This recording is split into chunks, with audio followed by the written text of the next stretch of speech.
சிறகடிக்க ஆசை ஸ்ரீலோட upcoming episode என்னென்னு பார்க்கலாம். மீனாவும் முத்துவும் சத்யா பேசினதெல்லாம் கேட்டுட்டு என்ன செய்யன்னு தெரியாமல் யோசிக்கிறாங்க. இங்கே ரேகா சிந்தாமணியோட பொண்ணுதான்ற உண்மை மீனாவுக்கு தெரிய வந்த உடனே ரொம்ப கோவமாக ரேகா கிட்ட இனி கண்டிப்பாக இந்த கல்யாணம் நடக்கவே நடக்காது. நீங்கள் 2 பேரும் ஒருத்தரை ஒருத்தர் விரும்புகிறீங்கன்னு தெரியும். ஆனால் சிந்தாமணியால் நிறைய பிரச்சனை வரும். அதனால் இந்த கல்யாணத்தை எங்களால் நடத்தி வைக்கவும் முடியாது அப்படின்னு மீனா பேச ஆரம்பிக்கும்போது ரேகா ரொம்ப மனசு வேதனைப்படுறாங்க. இல்லை மீனா, உங்களை எனக்கு ரொம்ப பிடிக்கும். இந்த உண்மையை சொல்லக்கூடாதுன்னு நினைக்கல. என் அம்மாவால் உங்களுக்கு நிறைய பிரச்சனை வந்திருக்கு. அதனால தான் இத்தனை நாள் சிந்தாமணி தான் என்னுடைய அம்மான்ற உண்மையை சொல்லாமல் இருந்தேன். இன்றைக்கி எப்படியாவது இந்த உண்மையை சொல்லிடணும்னு நினச்சேன். ஆனால் நீங்கள் இவ்வளோ கோவப்படுவீங்க, இப்படிலாம் பேசுவீங்கன்னு எதிர்பார்க்கவே இல்லை. எனக்கும் உங்கள் தம்பி சத்யாவுக்கும் நீங்கள் கல்யாணம் பண்ணி வைப்பீங்கன்னு உங்கள் மேலே உள்ள நம்பிக்கையில் தான் நான் உங்களை பார்க்குறதுக்காக வந்தேன். இந்த உண்மையும் சொன்னேன். ஆனால் இப்படி கோவப்படுறீங்களே, என்னால் சத்யாவை மறக்கவும் முடியாது. நான் சத்யாவை தான் கல்யாணம் பண்ணிக்கணும்னு ரொம்ப உறுதியாக இருக்கேன். என் அம்மா அப்பான்னு யார் பேச்சும் கேட்க போகிறதில்ல. இத்தனை நாள் நான் என் வீட்டில் தனியாக இருந்திருக்கேன். என்னை கவனிக்க என் அம்மாவும் வந்ததில்லை. ஆனாலும் சத்யாவை எனக்கு ரொம்ப பிடிக்கும். சத்யா எங்கள் ஆஃபீஸில் அவ்வளோ பொறுப்பாக வேலையை பார்த்துப்பாரு. அதனால தான் சத்யா என் மேலேயும் ரொம்ப அக்கறையாக இருந்தார். அதனால தான் சத்யாவை கல்யாணம் பண்ணிக்கணும்னு நினச்சேன். ஆனால் நீங்கள் என் அம்மா சிந்தாமணிக்காக இந்த கல்யாணம் நடக்காதுன்னு சொல்கிறீங்க. அவங்களால எந்த பிரச்சனை வந்தாலும் நீங்கள் எனக்கு சப்போர்ட் பண்ணிங்கன்னா என்னுடைய வாழ்க்கை ரொம்ப சந்தோஷமாக இருக்கும் மீனா அப்படின்னு பேச ஆரம்பிக்கிறாங்க. இங்கே முத்து என்ன செய்யனே தெரியாமல் யோசிக்கிறாரு. மீனா சொல்கிறாங்க, என்ன சத்யா நீயும் பொறுமையாக இருக்க, நீயாவது இங்கே ரேகா கிட்ட பேசி புரிய வைக்காம நீயும் அமைதியாக இருக்க. உனக்கு இந்த உண்மை தெரிஞ்ச உடனே இந்த கல்யாணம் நடக்காத ரேகா. கண்டிப்பாக நீ எங்கள் வீட்டுக்கு மருமகளாக வர முடியாது. எங்கள் வீட்டில் யாருமே சப்போர்ட் பண்ண மாட்டாங்கன்னு நீ ரேகா கிட்ட பேசியிருக்கலாம்ல அப்படின்னு சொல்கிறாங்க மீனா. அக்கா, நான் எவ்வளவோ பேசி பார்த்தேன். ரேகா புரிஞ்சிக்கவே மாட்டிக்கிறாங்க. நான் மட்டும் என்ன செய்ய முடியும்? நானும் உண்மையாகவே ரேகாவை விரும்புகிறேன். ஆனால் சிந்தாமணியால் பிரச்சனை வரும்னு இப்போ தெரிஞ்சதுக்கு அப்புறமா என்ன முடிவெடுக்கிறதுன்னு தெரியல அக்கா அப்படின்னு சொல்லும்போது, என்ன பேசிகிட்டு இருக்க? சிந்தாமணி என் வாழ்க்கையில் பிரச்சனை செஞ்சுருக்காங்க. எனக்கு இந்த வாய்ப்பு கிடைக்கக்கூடாதுன்னு அந்த ஆளை அனுப்பி எவ்வளோ பெரிய வேலை செஞ்சுருக்காங்க. அது மட்டும் இல்லாமல் பூக்கடையில் எனக்கு பூ ஆர்டர் கிடைக்கக்கூடாது, டெக்கரேஷன் ஆர்டர் எடுத்து செய்யக்கூடாதுன்னு என்னுடைய வேலையிலையும் நிறைய பிரச்சனை செஞ்சது சிந்தாமணி தான். அப்படி இருக்கும்போது சிந்தாமணியோட பொண்ணு தான் ரேகான்ற உண்மை முன்னாடியே தெரிஞ்சிருந்தா கண்டிப்பாக சத்யா உங்ககிட்ட பேசி இங்கே சத்யாவும் ரேகாவும் உங்ககிட்ட பேசவே வேண்டான்னு சொல்லி நானே உங்ககிட்ட சொல்லியிருப்பேன். என் பேச்சை கேட்காம இங்கே ரேகா தான் முக்கியம், நீ முடிவெடுத்தா அப்புறம் உன்னுடைய கல்யாணத்துக்கு மட்டும் இல்லை, உனக்கும் நான் சப்போர்ட் பண்ண போகிறதே இல்லை அப்படின்னு சொல்லிடுறாங்க மீனா. உடனே இங்கே முத்து சொல்கிறாங்க, மீனா ஏன் இவ்வளோ கோவப்படுற அப்படின்னு கேட்கும்போது, இல்லைங்க, அந்த சிந்தாமணியால் எவ்வளோ பிரச்சனை வந்திருக்குன்னு உங்களுக்கு தெரியும்ல. ஆனால் இந்த உண்மையெல்லாம் தெரிஞ்சுக்கிட்டு இப்போ சத்யாவால் இப்படிலாம் பேச முடியுது பாருங்க. தன்னுடைய வாழ்க்கை தான் முக்கியம்னு சத்யா நினச்சிட்டான். அதனால தான் சத்யா நம்ம பேச்சை கேட்காம இப்படிலாம் பேசிகிட்டு இருக்கான் அப்படின்னு மீனா ரொம்பவே மனசு வேதனைப்படுறாங்க. அக்கா, அப்படிலாம் ஒன்றும் இல்லை. எனக்கு ரேகாவும் முக்கியம், நீங்கள் எல்லாரும் முக்கியம். எனக்கு தெரியும் சிந்தாமணியால் நிறைய பிரச்சனை வந்திருக்குன்னு. நானும் ரேகா கிட்ட பேசினேன். நீ எப்படி எங்கள் வீட்டுக்கு மருமகளாக வர முடியும்?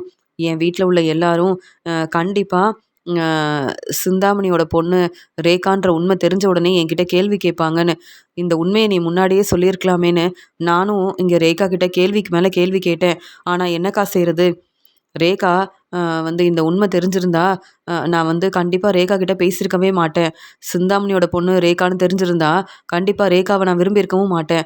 அதனால தான் இந்த உண்மையை சொல்லாமல் இருந்திருக்காங்க. இப்போ என்னக்கா செய்கிறது, நானும் ரேகாவும் ஒருத்தர் விரும்புகிறோம் அப்படின்னு சொல்லும்போது, போதும் சத்யா, இதுக்கு மேலே உன்னுடைய வாழ்க்கையை பற்றி பேசினா உனக்கு சப்போர்ட் பண்ண முடியாது. இது உன்னுடைய வாழ்க்கை, என்ன முடிவெடுக்கணும்னு நீயே யோசிச்சு பார்த்துக்க. இனி என்கிட்ட உன்னுடைய கல்யாணத்தை பற்றியும் ரேகாவை பற்றியும் பேச வேண்டாம். சிந்தாமணி என் வாழ்க்கையில் செஞ்ச பிரச்சனையை என்னால் மறக்க முடியாது. ஏன் சிந்தாமணி திட்டம் போட்டு அம்மாவோட கடை அங்கே இருக்கவே கூடாதுன்னு ஆளுங்களை அனுப்பி பிரச்சனை செஞ்சாங்க. அப்போ அம்மா எவ்வளோ மனசு வேதனைப்பட்டாங்க. இப்படி எல்லா விஷயத்துலையும் சிந்தாமணி செஞ்ச பிரச்சனையை மறந்துட்டு ரேகாவை தான் கல்யாணம் பண்ணிப்பேன்னு நீ முடிவெடுத்தா என்னால் ஒன்றும் செய்ய முடியாது. எனக்கு நிறைய வேலை இருக்குது, நான் கிளம்புறேன் அப்படின்னு சொல்லிட்டு மீனா அங்கேருந்து கிளம்புறாங்க. உடனே இங்கே சத்யா முத்துக்கிட்ட உதவி கேட்குறாரு. மாமா, மீனாக்காவுக்கு இந்த பெரிய வாய்ப்பு கிடச்சிருக்குன்னு இங்கே வந்து சிந்தாமணிக்கு சப்போர்ட் பண்ணாமல் சிந்தாமணியோட பொண்ணு ரேகா வந்து மீனாவுக்கு தான் சப்போர்ட் பண்ணிகிட்ருக்காங்க. அக்கா எதுக்கு எங்களை புரிஞ்சுக்க மாட்டேங்கிறாங்கன்னு சொல்லும்போது, எப்படி சத்யா புரிஞ்சுப்பா? நான் உன்கிட்ட ஏற்கனவே சொன்னேன், நீ வந்து ரேகாவை விரும்புகிற, உன்னுடைய கல்யாணத்தை நானே நடத்தி வைப்பேன்னு. ஆனால் இப்போ சிந்தாமணியோட பொண்ணு ரேகான்னு தெரிஞ்சுக்கிட்டு என்ன யோசிக்க, என்ன முடிவெடுக்கன்னு ஒன்றுமே புரியல. இப்போ நீ என்கிட்ட பேசுகிறத விட உன்னுடைய வீட்டில் எல்லார்கிட்டேயும் பேசு. அத்தை என்ன சொல்ல போகிறாங்கன்னு தெரியல. இதில் சீதாகிட்டேயும் நீ பேசணும்ல. அவங்க என்ன சொல்கிறாங்களோ அவங்க சொல்கிறத புரிஞ்சுக்கிட்டு நீ தான் வந்து யோசித்து ஒரு நல்ல முடிவாக எடுக்கணும்னு சொல்லும்போது, முத்துமாமா நீங்கள் தான் எனக்கு உதவி செய்யணும். எப்படியாவது ரேகாவை கல்யாணம் பண்ணி வைக்கணும். சிந்தாமணி வேணும்னா நமக்கு பிரச்சனை செஞ்சுருக்கலாம். ஆனால் ரேகா நம்ம வீட்டில் உள்ள எல்லாருக்கும் சப்போர்ட் பண்ணுறா. மீனாக்காவை ரேகாவுக்கு ரொம்ப நல்லா பிடிக்கும். அதே மாதிரி மீனாக்காவுக்கு எப்பயுமே உதவி செய்யணும்னு நினைக்கிறது தான் ரேகாவோட வந்து எண்ணமாக இருக்குது. அப்படி இருக்கும்போது சிந்தாமணியால் இனி பிரச்சனை வராமல் பார்த்துக்கணுன்னா ரேகா நம்ம வீட்டுக்கு மருமகளாக வரணும் அப்படின்னு சொல்லும்போது, என்ன சொல்கிற சத்யான்னு சொல்கிறாங்க. நான் உண்மையை தான் சொல்லிகிட்ருக்கேன் அப்படின்னு இங்கே வந்து சத்யா பேசிகிட்டு இருக்காரு. உடனே சரி சத்யா நீ மனசு வேதனைப்படாத, வீட்டில் பேசிப்பாரு என்ன சொல்கிறாங்கன்னு. நீ புரிஞ்சுக்கிட்டனா கண்டிப்பாக உனக்கு நான் சப்போர்ட் பண்ணுவேன். மீனா இப்படி தான் கோவப்படுவா. இருந்தாலும் உன் மேலே மீனாவுக்கு நிறைய அக்கறை இருக்குது. இங்கே நீ ரேகாவை கல்யாணம் பண்ணிக்கிட்டா சிந்தாமணியால் பிரச்சனை வரும்னு யோசிச்சு தான் மீனா இப்படிலாம் பேசிகிட்ருக்கா. நீ கவலைப்படாமல் இரு, எல்லாம் நல்லபடியாக நடக்கும். ரேகா நான் இருக்கேன், கவலைப்படாதீங்க அப்படின்னு சொல்கிறாரு முத்து. உடனே ரேகா சொல்கிறாங்க, என்னதான் மீனா கோவப்பட்டாலும் கண்டிப்பாக நமக்கு கல்யாணம் ஏற்பாடெல்லாம் மீனா முத்து தான் செய்ய போகிறாங்கன்னு எனக்கு நம்பிக்கை இருக்குது சத்யா அப்படின்னு சொல்லும்போது, முத்து நீங்கள் எவ்வளோ நம்பிக்கையாக சொல்லிட்டீங்கல்ல, எங்கள் கல்யாணத்தை நீங்கள் தான் முன்னாடி நின்று நடத்தி வைக்கணும் அப்படின்னு ரேகா சொல்கிறாங்க. உடனே முத்து ரொம்ப சந்தோஷமா, சத்யா நீ அமைதியா இரு சத்யா, எல்லாம் நல்லபடியாக நடக்கும். ரேகா உன் மேலே ரொம்ப நம்பிக்கையாக இருக்காங்க. உன் மேலே அவ்வளோ நம்பிக்கை வச்சுருக்காங்க. சிந்தாமணி வேணும்னா பிரச்சனை செய்யலாம். ஆனால் ரேகா அப்படி இல்லைன்னு எனக்கு ரொம்ப நல்லா தெரியுது. நானும் புரிஞ்சுக்கிட்டேன் அப்படின்னு சொல்லும்போது, இங்கே சத்யா ரொம்ப சந்தோஷப்படுறாரு. மீனாக்கா தான் ரொம்ப கோவமாக பேசிட்டு இங்கேருந்து கிளம்பிட்டாங்க. மீனாக்காவும் மனசு மாறி என்னை புரிஞ்சுக்கிட்டாங்கன்னா எனக்கும் இங்கே ரேகாவுக்கும் நல்லபடியாக கல்யாணத்தையும் நடத்தி வைப்பாங்க. ஆனால் சிந்தாமணிக்கு சரியான பாடம் புகட்டணும் அப்படின்னு நினைக்கிறாங்க சத்யா. இங்கே ரேகா சந்தோஷப்படுறாங்க. அங்கே சத்யாவும் ரேகாவும் அங்கேருந்து கிளம்பி வராங்க. வீட்டுக்கு வந்த மனோஜ் ரொம்ப சந்தோஷமா இருக்காரு. உடனே விஜயா வந்து, "என்ன மனோஜ் வீட்டுக்கு ரொம்ப சீக்கிரமா வந்துட்ட? ரொம்ப சந்தோஷமா வேற இருக்க. உனக்கு பெரிய பெரிய ஆர்டர் கிடைச்சிருக்கா? அதனால உன்னுடைய கடைக்கு நல்ல வருமானம் வருதா? இல்ல கடைக்கு நிறைய கஸ்டமர் வந்தாங்களா?" அப்படின்னு கேள்விக்கு மேல கேள்வி கேட்குறாங்க விஜயா. உடனே மனோஜ் வந்து, "அம்மா என்னம்மா வந்த உடனே கேள்வி கேட்குறீங்க? நானே சொல்லிருவேம்மா நான் எதுக்காக சந்தோஷமா இருக்கேன்னு. இன்னைக்கு இங்க வந்து ஹரிணி நம்ம கடைக்கு வந்தாங்கம்மா" அப்படின்னு சொல்லும்போது, "அப்படியா? என்ன சொல்ற?" அப்படின்னு கேட்குறாங்க. "உண்மைதாம்மா. உங்கள் புது மருமக ஹரிணி என் கடைக்கு வந்தது மட்டும் இல்லாமல் நாங்கள் 2 பேரும் எல்லா இடத்துக்கும் போயிட்டு வந்தோம். நாங்கள் இன்னைக்கு பெரிய ரெஸ்டாரண்ட்டில் சாப்பிட்டோம்மா" அப்படின்னு சொல்லும்போது, "அப்படியா? ஆமாம் என் புது மருமகளை வீட்டுக்கு கூப்பிட்டு வந்திருக்கலாம்ல" அப்படின்னு சொல்கிறாங்க. "அம்மா அவங்க வருவாங்கம்மா. ஹரிணியும் நானும் ரொம்ப நேரமாக பேசிகிட்டு இருந்தோம்மா. ஹரிணியோட அப்பா பெரிய பிஸ்னஸ் செய்கிறாரு. அது மட்டும் இல்லாமல் அவங்களுக்கு நிறைய வருமானம் வருது. நான் மட்டும் அந்த பிஸ்னஸ் எல்லாம் பார்த்துக்கிட்டேன்னா அதுக்கப்புறம் நான் புது வீடு வாங்கிடுவேன். அப்புறம் நான் நல்லா சம்பாதிப்பேம்மா" அப்படின்னு சொல்லும்போது, "அதுக்காக நான் அவங்க கூடவே வெளியூர் போகணும்" அப்படின்னு சொல்லி பேசிகிட்டு இருக்காரு மனோஜ். "பரவாயில்ல மனோஜ், இங்கேருந்து இந்த கடைக்கு நீ ஓனராக இருக்கிறத விட இங்கே உன்னுடைய மாமனார் பிஸ்னஸை பார்த்துக்கிட்டேன்னா நீ வந்து நல்லா சம்பாதிப்பல்ல, எனக்கு அதுவே போதும். என்ன உன்னை பார்க்க வரேன்னு நானும் உங்கள் வீட்டுக்கு வர முடியும். எனக்கும் நீ நிறைய பணம் கொடுப்ப. ரொம்ப சந்தோஷமாக இருக்கும். உன்னுடைய வாழ்க்கை ரொம்ப சந்தோஷமாக இருக்கணும்னு நினச்சி தானே நான் வந்து பெரிய பணக்கார வீட்டு பொண்ணாக பார்த்து கல்யாணம் பண்ணணும்னு இப்படி ஒரு ஏற்பாடெல்லாம் பண்ணியிருக்கேன். அதனால் நீ சந்தோஷமாக இருந்தால் அதுவே போதும்." அப்புறம் ஹரிணி என்ன சொன்னாங்கன்னு கேட்கும்போது, இங்கே வந்து என்ன மட்டும் இல்லைம்மா, ஹரிணிக்கு உங்களையும் ரொம்பவே பிடிச்சிருக்குன்னு சொன்னாங்க. வீட்டில் உள்ள எல்லாரை பற்றியும் பேசினாங்க. என்ன முத்து சாதாரண கார் டிரைவர் தான். மீனாவும் வந்து பெரிய பிஸ்னஸ்லாம் செய்யலை. அவங்கக்கிட்ட மட்டும் நீங்கள் பேசவே வேண்டான்னு ஹரிணிக்கிட்ட சொன்னேம்மா அப்படின்னு சொல்லும்போது, "நீ சொல்கிறதெல்லாம் சரிதான் மனோஜ். புது மருமக ஹரிணி பெரிய பணக்கார வீட்டு பொண்ணு. அவங்க எதுக்கு மீனாகிட்டேயும் முத்துக்கிட்டேயும் பேசணும்? அது மட்டும் இல்லாமல் முத்து மீனாவால் தான் நம்ம வீட்டில் பிரச்சனை வரும். நம்ம கவனமாக இருக்கணும். இந்த கல்யாணம் மட்டும் நல்லபடியாக நடந்துருச்சுன்னா அதுக்கப்புறம் நம்ம நினைக்கிறது எல்லாமே நல்லபடியாக நடக்கும்" அப்படின்னு சொல்லும்போது, "அம்மா நல்ல வேலைம்மா. அங்கே வக்கீல்கிட்ட நம்ம பேசிட்டு வந்தோம். முத்துவும் மீனாவும் இன்னும் அவங்கக்கிட்ட பேசலை. அதனால தான் ரோகிணிக்கு மாதம் மாதம் பணம் கொடுக்கணும், ரோகிணிக்கு வீடு பார்த்து தங்க வைக்கணும்னு இந்த உண்மை தெரியாமல் இருந்ததுனால வீட்டில் எல்லாரும் ரொம்ப அமைதியாக இருக்காங்க. இந்த உண்மை மட்டும் தெரிஞ்சா அவ்வளவுதாம்மா." உடனே அப்பா என்கிட்ட கேள்விக்கு மேலே கேள்வி கேட்பாரு அப்படின்னு சொல்லும்போது, "மனோஜ் கண்டிப்பா ரோகிணியால எந்த பிரச்சனையும் வராது. என்ன சீக்கிரமாவே மனோஜுக்கு டிவோர்ஸ் கிடைக்கணும்னு நெனச்சேன். வீட்ல எல்லார்கிட்டயும் அப்படிதான் சொல்லியிருக்கேன். ஆனா, இப்ப கல்யாண ஏற்பாடெல்லாம் வேற செய்ய ஆரம்பிச்சுட்டோம். ஆனா, இந்த உண்மை பொண்ணு வீட்ல தெரிஞ்சா என்ன ஆகும்னு நான் யோசிக்கிறேன். நீ நம்ம வீட்ல இந்த உண்மை தெரிஞ்சா என்ன ஆகும்னு யோசிக்கிற. ஆனா, உனக்கு சீக்கிரமாவே கல்யாண ஏற்பாடெல்லாம் செய்யணும். உன்ன வந்து வெளியூருக்கு அனுப்பணும். அப்படிலாம் நடந்துருச்சுன்னு வையேன், அதுக்கப்புறம் ரோகிணியால எந்த பிரச்சனையும் செய்ய முடியாது. உன்னுடைய வாழ்க்கை ரொம்ப சந்தோஷமா இருக்கும் அப்படின்னு சொல்லும்போது, ஆமாம்மா, ஹரிணி பெரிய பணக்கார வீட்டு பொண்ணு. அ அவங்க வந்து ஹரிணி பேசுறதெல்லாம் கேட்கும்போது எனக்கு அவ்வளோ சந்தோஷமா இருந்தது. அவங்க பெரிய பெரிய பிஸ்னஸ் செய்றாங்கம்மா. நான் இந்த சின்ன கடைக்கு தானம்மா ஓனரா இருக்கேன். ஹரிணியும், ஹரிணியோட அப்பாவும் பெரிய பெரிய பிஸ்னஸ் செய்றாங்க. நானும் அந்த பிஸ்னஸ பார்த்துக்கணும்னு நெனைக்கிறேன் அப்படின்னு ரொம்ப சந்தோஷமா பேசிட்டு இருக்கும்போது, பரவால்ல.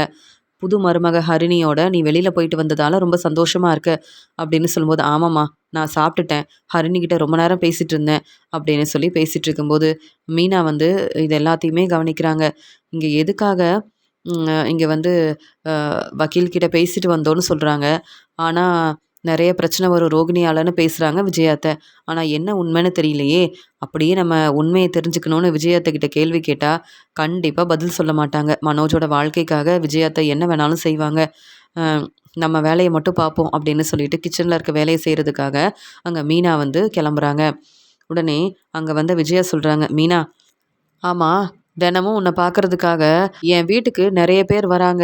ஆனா நீ அவங்க கிட்ட பேசிக்கிட்டே இருக்க. இங்க முத்து காஃபி எல்லாம் கொண்டு வந்து குடுக்குறான். உனக்காக வீட்ல இருக்க வேலையெல்லாம் நான் செய்றேன்னு சொல்றான். இதெல்லாம் சரியாவா இருக்கு? நீ எதுக்கு அவங்களலாம் வீட்டுக்கு வர வைக்கிற?" அப்படின்னு சொல்லும்போது, "அத்த, சீக்கிரமாவே எனக்கு ஆஃபீஸ் குடுக்க போறாங்க. அதுக்கப்புறம் என்ன பார்க்க அவங்க எல்லாரும் அங்கேயே வந்துருவாங்க. கொஞ்ச நாள் தான் அத்த. அதுக்கப்புறமா அவங்க யாரும் இங்க வரமாட்டாங்க. நானும் என் ஆஃபீஸ்க்கு அவங்கள வர சொல்லிருவேன்." அப்படின்னு சொல்லும்போது, "என்னது? உனக்கு புதுசா ஆஃபீஸ் குடுக்க போறாங்களா? ஆமா, உனக்கு என்ன அவ்ளோ பெரிய வாய்ப்பு கிடைச்சிருச்சுன்னு ஆஃபீஸ்லாம் குடுக்குறாங்க." அப்படின்னு சொல்லும்போது, "அத்த, சிந்தாமணிக்கு இந்த வாய்ப்பு கிடைச்சிருந்தாலும், அவங்களுக்கும் புதுசா ஆஃபீஸ் கிடைச்சிருக்கும். என்ன, இந்த முறை சிந்தாமணிக்கு இந்த வாய்ப்பு கிடைக்கல. ஆனா, எனக்கு இப்ப ஆஃபீஸ் கிடைக்க போகுது. யாரும் வீட்டுக்கு வரக்கூடாதுன்னு சொல்றீங்க. என்ன பார்த்து யாரும் பேசக்கூடாது. என்கிட்ட பேச வீட்டுக்கு வரக்கூடாதுன்னு சொல்றீங்க. என்னுடைய அம்மா, தங்கச்சின்னு யாருமே என்ன பார்க்க வரதில்ல. அதனால தானே இவங்களும் வரக்கூடாதுன்னு நினைக்கிறீங்க. எனக்கு புதுசா ஆஃபீஸ் கிடைச்சிரும். அதுவரைக்கும் பொறுமையா இருங்கன்னு சொல்லும்போது, அப்படியெல்லாம் பொறுமையா இருக்க முடியாது. இனி உன்ன பார்க்க யாரும் என் வீட்டுக்கு வரக்கூடாது. அதென்ன வரவங்க எல்லாரும் மீனாவோட வீடான்னு கேட்குறாங்க. அப்ப எல்லார்கிட்டயும் இது உன்னுடைய வீடு தான் அப்படின்னு சொல்லி வச்சிருக்கியா? அப்படின்னு சொல்லும்போது, அத்தை, அப்படிலாம் நான் யார்கிட்டயும் சொல்லல. உங்க வீடு தான் அத்தை. நாங்க தான் இங்க தங்கியிருக்கோம் போதுமா? அப்படின்னு சொல்லும்போது, நீ மட்டும் யோசிக்கிறதெல்லாம் போதாது. இங்க வரவங்க மீனாவோட வீடு தானே அப்படின்னு என்கிட்ட இனி கேட்கக்கூடாது. சொல்லப்போனா என் வீட்டுக்கு இவங்க யாரும் வரது எனக்கு பிடிக்கவே இல்ல. அதனால நீ உன்னுடைய ஆஃபீஸ்ல இவங்கள பார்த்துக்க. இல்ல பூக்கடையில இவங்ககிட்ட பேசிக்க அப்படின்னு சொல்றாங்க. நானும் சொல்லிக்கிட்டே இருக்கேன். இவ்ளோ வேலை இருக்கு. ஆனா நீ என்ன கண்டுக்கிறதே இல்ல. அவங்க கிட்ட பேசிக்கிட்டே இருக்கல்ல அப்படின்னு சொல்லும்போது, அத்தை, அவங்க என்ன நம்பி வந்திருக்காங்க. அவங்களுக்கு உதவி செய்றது என்னுடைய வேலை தானே. அதனால என் வேலைய பார்த்துட்ருக்கேன். இதில உங்களுக்கு என்ன பிரச்சனைன்னு சொல்லும்போது, என் வீட்டு மருமகளா இருந்துகிட்டு என் பேச்ச கேட்டா மட்டும் தான் நீயும், முத்துவும் இந்த வீட்ல இருக்க முடியும். இல்லன்னா அப்புறம் அ நானும் யோசிச்சு ஒரு நல்ல முடிவா எடுக்க வேண்டியதா இருக்கும். நான் பேசுறதெல்லாம் உனக்கு புரியுதுல்ல? அப்படின்னு சொல்லும்போது, "அத்தை, எனக்கு ரொம்ப நல்லா புரியுது." அப்படின்னு மீனா வந்து சொல்றாங்க. ரொம்ப கோவமா மீனா கிட்ட பேசிட்டு அங்க விஜயா தன்னுடைய ரூமுக்கு போறாங்க. விஜயா அத்தை ஏன் இப்படிலாம் யோசிக்கிறாங்க? என்ன பார்க்கறதுக்காகவும், என்கிட்ட உதவி கேட்கறதுக்காகவும் வராங்க. ஆனா, இப்படி யாருமே என் வீட்டுக்கு வரக்கூடாதுன்னு சொல்றாங்கன்னா, அப்ப நான் என்னதான் செய்ய முடியும்? அப்படின்னு மீனா ரொம்பவே மனசு வேதனைப்படுறாங்க. ஒரு பக்கம் இங்க சத்யா இங்க வந்து ரேகாவ விரும்புறதுனால, இங்க சிந்தாமணியால மறுபடியும் இங்க சத்யாவுக்கு பிரச்சனை வரும்னு நான் யோசிக்கிறேன். இன்னொரு பக்கம் விஜயா அத்தை இப்படி தேவையில்லாம பேசிட்டு இருக்காங்க அப்படின்னு ரொம்ப மனசு வேதனைப்படுறாங்க மீனா. எப்பயும் போல வீட்டுக்கு வந்த ஸ்வேதா வீட்ல எல்லார்கிட்டயும் ரொம்ப சந்தோஷமா பேசிட்டு இருக்காங்க. மீனா எல்லாருக்கும் காஃபி எல்லாம் குடுக்குறாங்க. ஆனா ஸ்வேதா கிட்ட சரியா பேசாம அவங்க வேலைய பார்த்துட்டு இருக்காங்க. மீனா ரொம்ப அமைதியா இருக்கிறாங்க. மீனாவோட முகத்துல கொஞ்சம் கூட சந்தோஷமே இல்லன்னு ஸ்வேதா கவனிக்கிறாங்க. மீனாவுக்கு நெறைய வேலை இருக்கு. அதனால தான் மீனாவால என்கிட்ட பேசக்கூட முடியலையா? அப்படின்னு யோசிக்கும்போது, "மீனா, என்னாச்சு மீனா? ரொம்ப அமைதியா இருக்கீங்க." அப்படின்னு கேட்கும்போது, "அதெல்லாம் ஒண்ணும் இல்ல ஸ்வேதா." அப்படின்னு சொல்றாங்க. இங்க வந்து மீனா. உடனே முத்து சொல்றாங்க, "மீனாவுக்கு நெறைய வேலை இருக்குல்ல ஸ்வேதா. பெரிய வாய்ப்பு கிடைச்சிருக்கு. மீனாவுக்கு புதுசா ஆஃபீஸ்லாம் வேற குடுக்க போறாங்க. அதான் நெறைய வேலை இருக்கிறதுனால, வீட்ல இருக்க வேலைய செய்யணும்னு பார்த்துட்டு இருக்கான்னு நெனைக்கிறேன். அப்படிதானே மீனா?" அப்படின்னு சொல்றாரு முத்து. அந்த சமயம் இங்க விஜயாவுக்கு வந்து மனோஜ் ஃபோன் பண்றாரு. "அம்மா, மாதம் மாதம் ஃபினான்ஸருக்கு வட்டி பணம் கொடுக்கணும். அம்மா இன்னைக்கு நீங்களே ஃபினான்சியர் ஆஃபீஸில் வட்டி பணம் கொடுத்துட்டு வந்துருங்க அப்படின்னு சொல்லும்போது, மனோஜ் என்ன வீட்டில் எல்லாரும் இருக்காங்க. உங்கள் அப்பா கிட்ட என்ன சொல்லிட்டு அங்கே ஃபினான்சியர் ஆஃபீஸ்க்கு போக முடியும்? நீ இங்கே கடையில் தானே இருக்க. இந்த வேலையை நீயே பார்த்துக்க வேண்டியதானே. என்னால் ஃபினான்சியர் ஆஃபீஸ்க்கு இப்போ போக முடியாது. என்கிட்ட பணம் இல்லை அப்படின்னு சொல்லும்போது, அம்மா எனக்கு தெரியுமா உங்ககிட்ட கண்டிப்பாக பணம் இருக்கும். அது மட்டும் இல்லை, சரியாக ஃபினான்சியர்கிட்ட பணம் கொடுக்கலனா அதுக்கப்புறம் ஃபினான்சியர் வீட்டுக்கு வந்துருவாருமா, நமக்கு தான் பிரச்சனை வரும். நான் சொல்கிறதெல்லாம் புரியுதுல அப்படின்னு சொல்லும்போது, மனோஜ் நான் சொல்கிறத கேளு அப்படின்னு விஜயா பேசும்போதே ஃபோனை வச்சிடுறாரு மனோஜ். அப்போ நான் தான் ஃபினான்சியரை பார்க்கறதுக்காக கிளம்பி போகணுமா? என்ன சொல்கிறது? மீனா, முத்து, ஸ்வேதா எல்லாரும் வீட்டில் இருக்காங்க. அப்படியே நான் கிளம்புனாலும் பார்வதி வீட்டுக்கு தான் கிளம்புறேன்னு சொன்னா, எதுக்கு தேவையில்லாமல் அங்கே போகணும்? வீட்டில் இருக்க வேலையை பாருன்னு என் வீட்டுக்காரர் வேற சொல்வார். என்ன சொல்கிறது? எப்படி இங்கேருந்து கிளம்புறது? ஒன்றுமே புரியலையே. கோயிலுக்கு கிளம்புறேன்னு சொல்லிட்டு தான் கிளம்பணும். வேற வழியே இல்லை அப்படின்னு சொல்லிட்டு இங்கே விஜயா வந்து யோசிக்கிறாங்க. விஜயா மனோஜ் வேற நான் பேசும்போதே ஃபோனை வச்சுட்டான். ஆனால் நம்ம சரியாக வட்டி பணத்தை கொடுக்கலனா மனோஜ் சொன்ன மாதிரி ஃபினான்சியர் வீட்டுக்கு வந்துடுவார். ஃபினான்சியர் உண்மையை சொல்லிட்டாருன்னா அவ்வளவுதான். எனக்கும் மனோஜுக்கும் நிறைய பிரச்சனை வரும். அதனால் மனோஜ் பேச்சை கேட்டு நம்ம ஃபினான்சியரை பார்த்து பேசிட்டு வந்துடுவோம் அப்படின்னு சொல்லிட்டு கிளம்புறாங்க. உடனே அங்கே அண்ணாமலை வந்து, என்ன விஜயா இவ்வளோ நேரம் மீனா கிட்ட பேசிகிட்டு இருந்த, ஸ்வேதா நம்ம வீட்டுக்கு வந்திருக்காங்க. ஆமாம் நீ எங்கே கிளம்புற அப்படின்னு சொல்லும்போது, ஸ்வேதா எப்பயும் தானங்க நம்ம வீட்டுக்கு வராங்க. அதே மாதிரி எனக்கு கோயிலுக்கு போகணும் அப்படின்னு சொல்கிறாங்க. அப்படியா? அப்போ நானும் வரேன் அப்படின்னு சொல்கிறாரு அண்ணாமலை. இல்லைங்க நீங்கள் ரெஸ்ட் எடுங்க, நான் போயிட்டு வந்துடுறேன். மனோஜுக்கு நல்லபடியாக கல்யாணம் நடக்கணும்னு நான் வந்து கோயிலுக்கு போயிட்டு வரேன் அப்படின்னு சொல்லும்போது, அம்மா நான் வீட்டில் தாம்மா இருக்கேன், எங்கேயும் சவாரிக்கு போகலை. நான் உங்களை காரில் கூப்பிட்டு போகட்டுமா அப்படின்னு சொல்கிறாரு முத்து. என்ன முத்து, புதுசாக என் மேலே உனக்கு நிறைய அக்கறை வந்திருக்கு. யாரும் எனக்கு உதவி செய்ய வேண்டாம், நானே கோயிலுக்கு போயிட்டு வருவேன். எப்பயும் எனக்கு யாரும் உதவி செய்ய மாட்டீங்க. இப்போ என்ன முத்து, நீ எப்பயும் மீனா பேச்சு தானே கேட்ப, எனக்கு உதவி செய்கிறதா சொல்கிற அப்படின்னு சொல்கிறாங்க விஜயா. உடனே இங்கே முத்து சொல்கிறாங்க, அம்மா எனக்கு உங்கள் மேலே நிறைய அக்கறை இருக்குது, உங்ககிட்ட பேசணும்னு நினைக்கிறேன். ஆனால் நீங்கள் தாம்மா என்னை கண்டுக்காமல் பேசாமல் இருக்கீங்க அப்படின்னு சொல்லும்போது, மனோஜ் தான் என்னுடைய பையன்.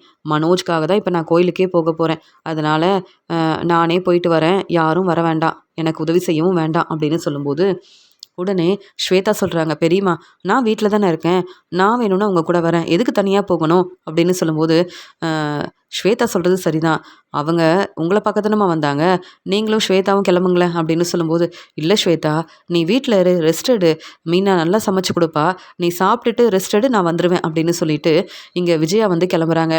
அந்த சமயம் அண்ணாமலை சொல்கிறாரு, விஜயா யார் பேச்சையும் கேட்க மாட்டா, விஜயா நினச்சதை அப்படியே செய்யணும்னு யோசிப்பா, அதனால் விஜயா கிளம்பட்டும் அப்படின்னு பேசிகிட்டு இருக்கும்போது, நான் எல்லாருக்கும் காஃபி எடுத்துகிட்டு வரேன் அப்படின்னு சொல்கிறாங்க மீனா. இங்கே மீனா கிட்ட ஸ்வேதா பேசிகிட்டு இருக்காங்க. அந்த சமயம் ஸ்வேதாவுக்கு ஃபோன் வருது. அவங்க ஃப்ரெண்டு ஃபோன் பண்ணுறாங்க.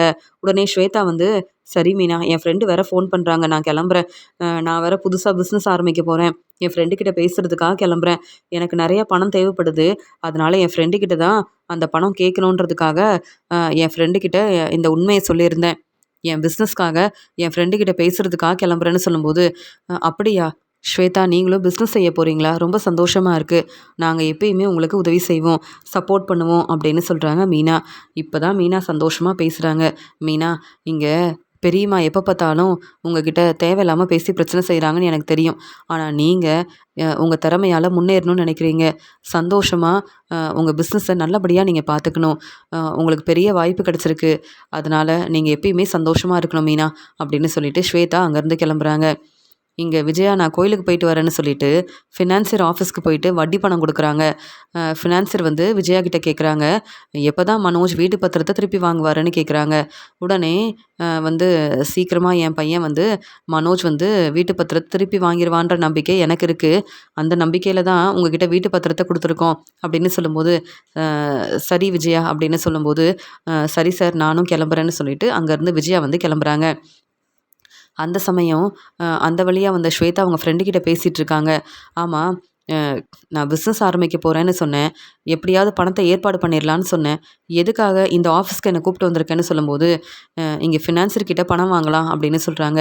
அப்படியா நம்ம பிஸ்னஸ்க்காக பணம் குடுப்பாரான்னு கேட்கும்போது, ஆமா கண்டிப்பா பணம் குடுப்பாரு. நீ முதல்ல அவர்கிட்ட பேசு. அதுக்கப்புறம் உங்க அப்பாவ கூப்பிட்டு வந்து பேசி பாரு. கண்டிப்பா நீ நினைக்கிற பணம் உனக்கு கிடைக்கும் அப்படின்னு சொல்லும்போது, அ விஜயா போன அதே ஃபினான்சியர் ஆஃபீஸ்க்கு ஸ்வேதாவும் அவங்க ஃப்ரெண்டும் வந்திருக்காங்க. ஆனா விஜயா ஸ்வேதா அங்க இருக்காங்கன்னு தெரியாம பணம் குடுத்துட்டு, வட்டி பணத்த குடுத்துட்டு அங்கருந்து கிளம்பி வராங்க. மனோஜுக்கு வேற ஃபோன் பண்றாங்க. மனோஜு, நீ சொன்ன மாதிரி ஃபினான்சர் கிட்ட வட்டி பணத்த குடுத்துட்டேன். ஆனா, உங்க அப்பாவோட பணத்த தான் குடுத்துருக்கேன். நீ தான் அந்த பணத்த எனக்கு திருப்பி தரணும்.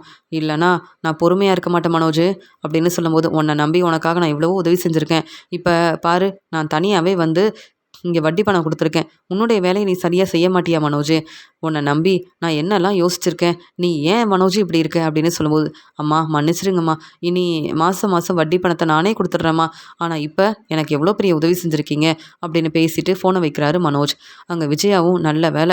நான் இங்க வந்த உண்மை யாருக்குமே தெரியாது அப்படின்னு சந்தோஷமா அங்கேருந்து கிளம்பி வராங்க. ஆனா ஸ்வேதா வந்து விஜயாவ பார்த்த உடனே, எதுக்காக பெரியம்மா இங்க வந்திருக்காங்க? கோயிலுக்கு கிளம்புறேன்னு தானே சொன்னாங்க.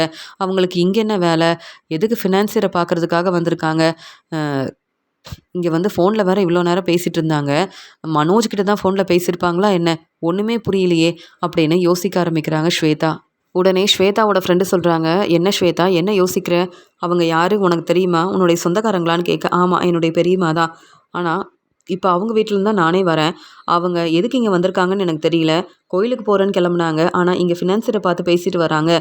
உடனே அவங்க கிட்ட பேசலாம்னு நெனச்சேன். ஆனா, அதுக்குள்ள அவங்க இங்கேருந்து கிளம்பிட்டாங்க." அப்படின்னு சொல்லும்போது, "பரவால்ல. நீ வந்து ஃபினான்சர் கிட்ட பேசு. எனக்கு ஃபினான்சர ரொம்ப நல்லா தெரியும். நானும் பிஸ்னஸ் ஆரம்பிக்கும்போது, இங்க தான் வந்து ஃபினான்சர் கிட்ட உதவி கேட்டேன். அ ஃபினான்சர் வந்து எனக்கு பணம் குடுத்தாரு. அதுக்கப்புறம் என் பிஸ்னஸ ரொம்ப நல்லபடியா நான் வந்து ஆரம்பிச்சுட்டேன்." அப்படின்னு சொல்லும்போது, சரி நம்ம ஃபினான்சர பார்த்து பேசலான்ட்டு ஸ்வேதாவும் வராங்க. அங்க ஃபினான்சர் வந்து ஸ்வேதாவோட ஃப்ரெண்டு கிட்ட ரொம்ப நேரமா பேசிட்டு இருக்காங்க. "ஸ்வேதா என்னுடைய ஃப்ரெண்டு தான். என்ன மாதிரியே பெரிய பிசினஸ் ஆரம்பிக்கணும் அப்படின்னு நினைக்கிறாங்க. அதனால நீங்க தான் உதவி செய்யணும். ஸ்வேதா ஏற்கனவே பெரிய பணக்கார வீட்டு பொண்ணு. மாசம் மாசம் வட்டி பணத்த சரியா தந்துருவாங்க. என்ன அவங்களுக்கு நெறைய பணம் தேவைப்படல. அவங்களுக்கு தேவையான பணத்த நீங்க தந்தா போதும்." அப்படின்னு சொல்லும்போது, அந்த சமயம் ஸ்வேதாவோட ஃப்ரெண்டு சொல்றாங்க, "இப்ப மனோஜோட அம்மா இங்க வந்தாங்கல்ல?" அப்படின்னு சொல்லும்போது, "ஆமா. அவங்கள உங்களுக்கு தெரியுமான்னு?" சொல்லும்போது, "ஆமா எங்க சொந்தக்காரங்க தான்." அப்படின்னு சொல்லி பேசிட்டு இருக்காங்க. "அப்படியா? அவங்க எதுக்கு வந்திருக்காங்க?" அப்படின்னு சொல்லும்போது, இங்க ஃபினான்சர் வந்து மனோஜோட பிசினஸ்க்காக உதவி செய்றேன்னு, இங்க விஜயா அவங்க வீட்டு பத்திரத்த என்கிட்ட தான் குடுத்துருக்காங்க. அதனால தான் அவங்களுக்கு பிசினஸ்க்காக நெறைய பணம் குடுத்துருக்கேன் அப்படின்னு சொல்லும்போது, உடனே ஸ்வேதா வந்து ரொம்பவே பதட்டமா, "என்னது? விஜயா வீட்டு பத்திரத்த குடுத்துருக்காங்களா?" அப்படின்னு சொல்லும்போது, "ஏன்? நீங்க அவங்க சொந்தக்காரங்க தானே? உங்களுக்கு இந்த உண்மை தெரியுமா? தெரியாதா?" அப்படின்னு கேட்கும்போது, "இல்ல இந்த உண்மை எங்களுக்கு தெரியாது. ஆனா அவங்க கிட்ட இப்ப நாங்க பேசுறதே இல்ல. அதனால அவங்க கிட்ட இத பத்தி நாங்க சொல்லப் போறதும் இல்லன்னு" சொல்றாங்க. உடனே ஃபினான்சியர் வந்து இவங்க பேச்ச கேட்டு, உடனே சிந்தாமணியால தான் விஜயாவையும், மனோஜையும் எனக்கு தெரியும். அதுக்கப்புறம் மனோஜ் என்கிட்ட நெறைய பணம் வாங்கியிருந்தாரு. அந்த பணத்த திருப்பி தர முடியாத நிலைமையில இருக்கும்போது, நான் தான் இப்படி ஒரு யோசனை சொன்னேன். அவங்க வீட்டு பத்திரத்த திருப்பி வாங்குறதுக்கு காரணமும் நான் தான். அவங்களுக்கு பணம் குடுத்து உதவி செஞ்சது நான் தான் அப்படின்னு. அவங்க வீட்டு பத்திரம் எங்ககிட்ட தான் இருக்கு. மனோஜ் தான் அண்ணாமலை போட வேண்டிய கையெழுத்த போட்டு குடுத்தாருன்னு எல்லா உண்மையவும் வந்து ஸ்வேதாவோட ஃப்ரெண்ட ஃபினான்சருக்கு தெரிஞ்சதால எல்லா உண்மையும் ரொம்ப தெளிவா சொல்றாரு. ஸ்வேதா இதெல்லாம் கேட்ட உடனே இந்த உண்மைய தெரிஞ்சுக்கிட்டு, விஜயா அப்ப நம்மகிட்ட பொய் சொல்லியிருக்காங்க. கோயிலுக்கு போறேன்னு சொல்லிட்டு, ஃபினான்சர் கிட்ட வட்டி பணம் குடுக்கறதுக்காக தான் வந்திருக்காங்க. இந்த உண்ம அப்ப வீட்ல யாருக்கும் தெரிய வாய்ப்பில்ல. அப்ப உண்ம தெரிஞ்சிருந்தா, கண்டிப்பா ஃபினான்சர் ஆஃபீஸ்க்கு தான் போறேன்னு சொல்லியிருப்பாங்க. ஏன் முத்துவும் வந்திருப்பார்ல. இந்த உண்ம அப்ப யாருக்கும் தெரியாதுன்னு நெனைக்கிறேன். அண்ணாமல பெரியப்பா போட வேண்டிய கையெழுத்த போட்டு குடுத்தது, இங்க வந்து மனோஜ் தானே! அப்படின்னு ரொம்ப கோவமா யோசிக்கிறாங்க, இங்க வந்து ஸ்வேதா. உடனே ஃபினான்சர் கிட்ட பேசிட்டு, என் அப்பாவ கூப்பிட்டு வரேன். அதுக்கப்புறமா எவ்வளோ பணம் வேணும்னு நான் கேட்டு வாங்கிக்கிறேன்னு சொல்லிட்டு ஸ்வேதா அங்கேருந்து கிளம்பி வராங்க. ஸ்வேதா யோசிக்கிறாங்க. விஜயாவும், மனோஜும் இந்த உண்மைய வீட்ல யாருக்கும் தெரியக்கூடாதுன்னு நெனைக்கிறாங்க. அதனால தான் இப்படி ஒரு வேலை செஞ்சிருக்காங்க. விஜயா இப்படி செய்வாங்கன்னு நான் எதிர்பார்க்கவே இல்ல. இங்க முத்து வந்து நானே உங்கள கோயிலுக்கு கூப்பிட்டு போறேன்னு சொன்னப்ப, அ எனக்கு யாரும் உதவி செய்ய வேண்டான்னு சொல்லிட்டாங்க. நானும் உங்க கூட கோயிலுக்கு வரேன்னு பேசினப்ப, அதெல்லாம் வேண்டாம் ஸ்வேதா நீ சாப்பிட்டுட்டு ரெஸ்ட் எடுன்னு சொன்னாங்க.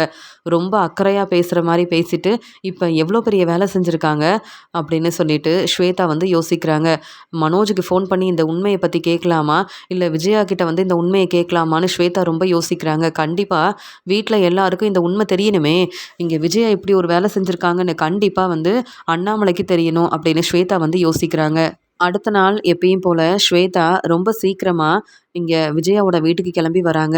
விஜயா வந்து மனோஜ் கிட்ட பேசிட்டு இருக்காங்க. "மனோஜு, என்னுடைய புது மருமக ஹரிணி இப்ப தான் எனக்கு ஃபோன் பண்ணாங்க. அவங்களலாம் வீட்டுக்கு கூப்பிட்டு விருந்து ஏற்பாடெல்லாம் செய்யணும்னு ரொம்ப ஆசையா இருக்கு." அப்படின்னு சொல்லும்போது, "ஆமாம்மா, அ ஹரிணி வந்து பெரிய பணக்கார வீட்டு பொண்ணு. அவங்களுக்கு தேவையானதெல்லாம் நம்ம சமைச்சு குடுக்கணும். அவங்க கிட்ட நல்ல பேர் வாங்கணும்.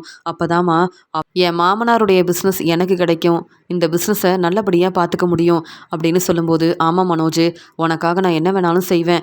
ஏன் வீட்ல யாருக்கும் தெரியாம ஃபினான்சர் கிட்ட வட்டி பணம் குடுத்துட்டு வந்திருக்கேன்.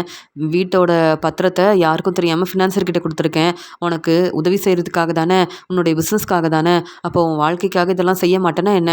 நாளைக்கே ஹரிணிய வீட்டுக்கு வர வச்சு விருந்து ஏற்பாடெல்லாம் செஞ்சிடலாம். மீனாவுக்கு என்ன பெரிய வேலை இருக்க போகுது? மீனா நல்லா சமைச்சு குடுக்கட்டுமே." அப்படின்னு சொல்லி சந்தோஷமா பேசிட்டு இருக்காங்க. "ஆமாம்மா, ஹரிணிக்கு நானே ஃபோன் பண்ணி பேசுறேம்மா." அப்படின்னு ஸ்வேதா அங்க வரும்போது ஹரிணி கிட்ட பேசிட்டு இருக்காரு மனோஜ். ரொம்ப சந்தோஷமா பேசிட்டு இருக்காரு மனோஜ். அங்க விஜயா வந்து மீனா கிட்ட சொல்றாங்க, "மீனா, நாளைக்கு என்னுடைய புது மருமக ஹரிணிய வீட்டுக்கு வர வைக்கணும்னு நெனைக்கிறேன். நீ தான் ஹரிணிக்கு என்ன பிடிக்கும்னு கேட்டு சமைச்சு குடுக்கணும். என் மருமக ஹரிணிக்காக நான் என்ன வேணாலும் செய்வேன்." அப்படின்னு சொல்லி பேசிட்டு இருக்கும்போது, அங்க ஸ்வேதா வந்த உடனே, "பரவால்ல பெரியம்மா, நீங்க இப்படி பேசுறதெல்லாம் கேட்கும்போது சந்தோஷமா இருக்கு. ஆனா பொண்ணு வீட்ல நீங்க எல்லா உண்மையும் சொல்லிட்டீங்களா?" அப்படின்னு கேட்கும்போது, "என்ன ஸ்வேதா, என்ன பேசுற? என்ன உண்மைய நாங்க சொல்லணும்? அவங்க வந்து பேசும்போது நாங்க தெளிவா மனோஜ பத்தி தான் பேசிட்டோமே. மனோஜுக்கு சீக்கிரமா டிவோர்ஸ் கிடைக்க போகுது. அப்புறம் என்ன? மனோஜோட வாழ்க்கை ரொம்ப சந்தோஷமா அமைய போகுது." அப்படின்னு சொல்லும்போது, "ஆனா இங்க எனக்கு இப்ப தான் ஒண்ணுமே புரியல. இங்க வீட்ல இருக்க எல்லார்கிட்டயும் பெரிய உண்மைய சொல்லாம இருக்கீங்க. அப்புறம் எப்படி பொண்ணு வீட்ல மட்டும் எல்லா உண்மையும் நீங்க சொல்லியிருப்பீங்க பெரியம்மா?" அப்படின்னு கேட்குறாங்க ஸ்வேதா. ஸ்வேதா இப்படி வந்த உடனே, கேள்வி கேட்ட உடனே பதில் பேச முடியாம மனோஜும், விஜயாவும் ஒருத்தர் ஒருத்தர் பார்த்துக்கிறாங்க. இங்க வந்து மீனா வந்து, "ஸ்வேதா, என்ன பேசுறீங்க? ஒண்ணுமே புரியலையே." அப்படின்னு சொல்லும்போது, "ரவி, ஸ்ருதி, முத்து." அப்படின்னு ஒவ்வொருத்தரையும் ஸ்வேதா வந்து கூப்பிடுறாங்க. "முத்தண்ண, நீங்க நல்ல வேளை சவாரிக்கு கிளம்பியிருப்பீங்கன்னு நெனச்சேன். ஆனா வீட்ல எல்லாரும் இருக்கீங்கல்ல." அப்படின்னு சொல்லும்போது, "ஆமா ஸ்வேதா, இப்பதான் சவாரி கிளம்பிட்டு இருந்தேன். என்னாச்சு?" அப்படின்னு சொல்லும்போது, "இல்ல, உங்க எல்லார்கிட்டயும் வந்து நான் பேசணும்னு தான் வந்தேன். இந்த உண்மைய கண்டிப்பா உங்க எல்லார்கிட்டயும் சொல்லணுன்றதுக்காக தான் வந்திருக்கேன்னு." சொல்லும்போது, "அப்படியா? என்ன உண்மைய சொல்ல போறீங்கன்னு?" கேட்குறாங்க மீனா. "பெரியப்பா, உங்ககிட்டயும் நான் பேசணும்." அப்படின்னு அண்ணாமலைவும் கூப்பிடுறாங்க. இங்க விஜயா வந்து, "ஸ்வேதா, என்னம்மா? என்ன உண்மைய சொல்லப் போற? எனக்கு ஒண்ணுமே புரியல. என்னம்மா, என்ன ஆச்சுன்னு?" கேட்கும்போது, "ஆமா, இந்த வீட்டு பத்திரம் எங்க இருக்கு?" அப்படின்னு சொல்லும்போது, இங்க மனோஜ் வந்து, "வீட்டு பத்திரம் எங்க இருக்கா? நீங்க ஏன் இதெல்லாம் கேட்குறீங்க ஸ்வேதா?" அப்படின்னு சொல்லி மனோஜ் வந்து பேசுறாரு. உடனே இங்க விஜயா வந்து, "வீட்டு பத்திரம் எங்க இருக்க போகுது?" அப்படின்னு சொல்லும்போது, முத்து வந்து உண்மைய சொல்றாரு. "வீட்டு பத்திரத்த திருப்பணுங்க. ஆனா இப்ப எங்ககிட்ட நெறைய பணம் இல்ல." அப்படின்னு சொல்லும்போது, "அப்படியே வந்து பணம் இருந்தாலும் முத்து, நீ எனக்கு உதவி செய்ய மாட்ட. வீட்டு பத்திரத்த திருப்ப போறதும் கிடையாது. என் பையன் மனோஜ் மட்டும் தான் உதவி செய்வான். நல்லா சம்பாதிக்கிறான். வீட்டு பத்திரத்த திருப்ப போறது மனோஜ் மட்டும் தான்." அப்படின்னு சொல்றாங்க. இங்க ஸ்வேதாக்கு உண்மை தெரியும்னு தெரியாம, எல்லார் முன்னாடியும் மனோஜ விட்டு குடுக்காம, விஜயா ரொம்ப சப்போர்ட் பண்ணி பேசுறாங்க. அந்த சமயம் மீனா சொல்றாங்க, "அத்தை, நீங்க பொறுமையா இருங்க. எங்களாலயும் நல்லா சம்பாதிக்க முடியும். வீட்டு பத்திரத்த திருப்பி வாங்குறதுக்கு நாங்களும் உதவி செய்வோம். ஏன் எப்ப பார்த்தாலும் மனோஜுக்கு சப்போர்ட் பண்றீங்க? என் வீட்டுக்காரர் முத்துவ புரிஞ்சுக்காம பேசுறீங்க. நாங்க வீட்டு செலவுக்காக சரியா பணம் குடுக்குறோம். ஆனா மனோஜ் பணம் குடுக்குறதே இல்ல. அவர்கிட்ட கேள்வி கேட்க மாட்டீங்க.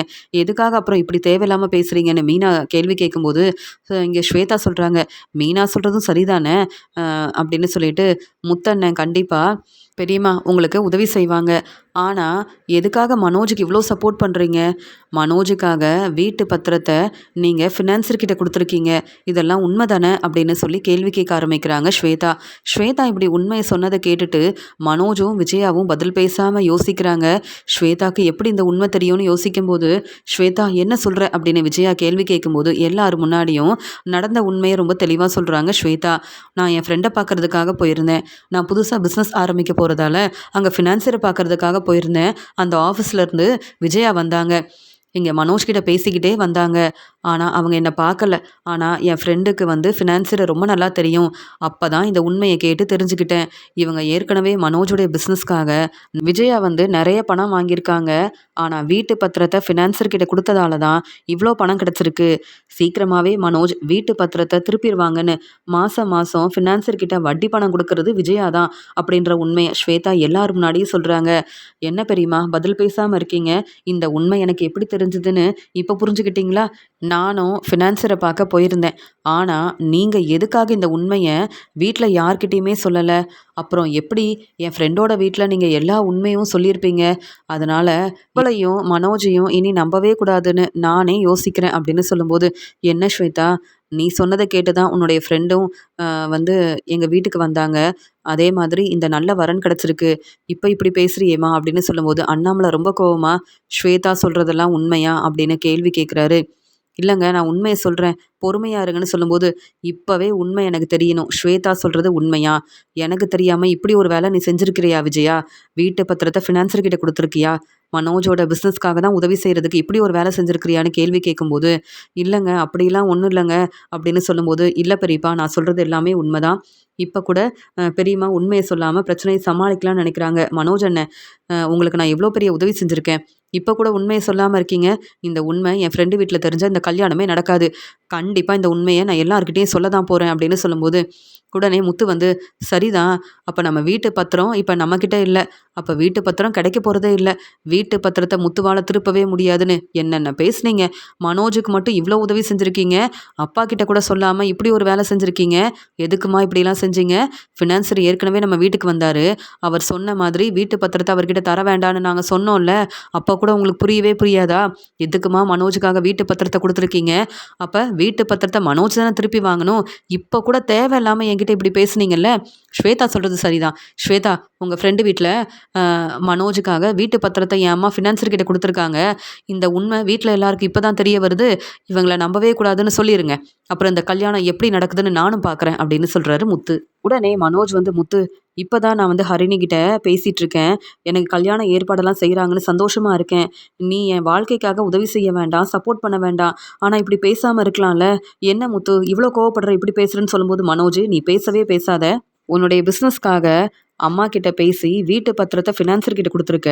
இப்பவும் உனக்காக தான் நாங்க சப்போர்ட் பண்ணணும்னு நெனைக்கிறேல்ல?" அப்படின்னு. முத்து ரொம்ப கோவமா கேள்வி கேட்கும்போது, இங்க ரவியும், ஸ்ருதியும் இங்க வந்து என்ன இப்படிலாம் செஞ்சிருக்கிறீங்கன்னு விஜயா கிட்ட கேள்வி கேட்குறாங்க. விஜயா பதில் பேச முடியாம அமைதியா நிக்கும்போது, அண்ணாமலை ரொம்ப கோவமா இங்க எல்லார் முன்னாடியும் விஜயாவ பலார்ன்னு வெளுத்து வாங்குறாங்க. "நீ இப்ப கூட உண்மைய சொல்ல மாட்டல்ல? அப்ப எங்க எல்லாரையும் ஏமாத்துறது நீ தான் விஜயா. நீ தான் வந்து இந்த உண்மைய சொல்லாம இருந்திருக்க. இப்ப ஸ்வேதா இந்த உண்மைய தெரிஞ்சுக்கிட்டு வந்து கேள்வி கேட்குறாங்க. உன்னால பதில் பேச முடியலல்ல? எதுக்காக விஜயா இப்படிலாம் செஞ்ச?" அப்படின்னு கேள்வி கேட்கும்போது, இங்க பதில் பேச முடியாம இருக்காங்க விஜயா.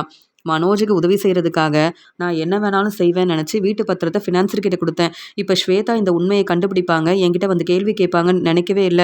அது மட்டும் இல்ல, ஸ்வேதா இந்த உண்மைய ஹரிணி வீட்ல யார்கிட்டயும் சொல்லிறக்கூடாது. என்னுடைய புது மருமக ஹரிணி இங்க வந்து அ நம்ம வீட்டுக்கு வரணும். விருந்து ஏற்பாடெல்லாம் செய்யணும்னு நெனச்சேன். ஆனா இப்ப சம்மந்தி வீட்ல இந்த உண்மை தெரிஞ்சா, அப்புறம் இந்த கல்யாணம் நடக்காதே! மனோஜோட வாழ்க்கைய பத்தி நான் ரொம்ப யோசிச்சிருக்கேன். அதனால ஸ்வேதா கிட்ட எப்படியாவது பேசி இந்த பிரச்சனைய சமாளிக்கணும். என்ன செய்யன்னு தெரியலன்னு யோசிக்கிறாங்க விஜயா. அண்ணாமலை ரொம்ப கோவமா மனோஜ் கிட்ட கேள்வி கேட்குறாரு. மனோஜ பலார்ன்னு வெளுத்து வாங்குறாரு. மனோஜ் என்ன செய்யன்னு தெரியாம அண்ணாமலை கிட்ட மன்னிப்பு கேட்குறாரு. விஜயா முத்துவுக்கும், ரவிக்கும் கொஞ்சம் கூட உதவி செய்றதில்ல.